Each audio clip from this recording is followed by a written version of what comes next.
ইরানের সঙ্গে যুক্তরাষ্ট্র ইসরায়েলের চলমান সংঘাতের অবসান সহ অবিলম্বে যুদ্ধবিরতির একটি প্রস্তাব তেহরান ও ওয়াশিংটনের কাছে সামনে এসেছে। এই প্রস্তাবের রূপরেখা গত রোববার রাতে ইরান ও যুক্তরাষ্ট্রের সঙ্গে বিনিময় করেছে পাকিস্তান। এই প্রস্তাবটিকে আপাতত ইসলামাবাদ অ্যাকর্ড বলা হচ্ছে।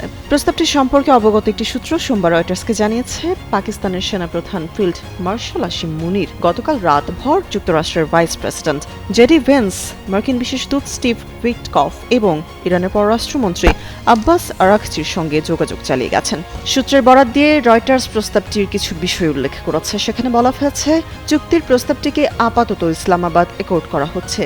চুক্তির প্রস্তাবটি দুটি ধাপের। প্রথমে যুদ্ধবিরতি, এরপর চূড়ান্ত চুক্তি। প্রস্তাবটি সোমবার চূড়ান্ত হওয়ার কথা, সেক্ষেত্রে আজই কার্যকর হতে পারে। যুদ্ধবিরতি হলে সঙ্গে সঙ্গে হরমুজ প্রণালী খুলে যেতে পারে। 15-20 দিনের মধ্যে হবে চূড়ান্ত চুক্তি। চূড়ান্ত চুক্তিতে থাকবে পারমাণবিক কর্মসূচি নিয়ন্ত্রণ ও নিষেধাজ্ঞা শিথিল। এদিকে প্রস্তাবের বিষয়ে যুক্তরাষ্ট্র ও ইরানের বক্তব্য তাৎক্ষণিকভাবে পায়নি রয়টার্স। এছাড়া পাকিস্তানও কোনো মন্তব্য করেনি।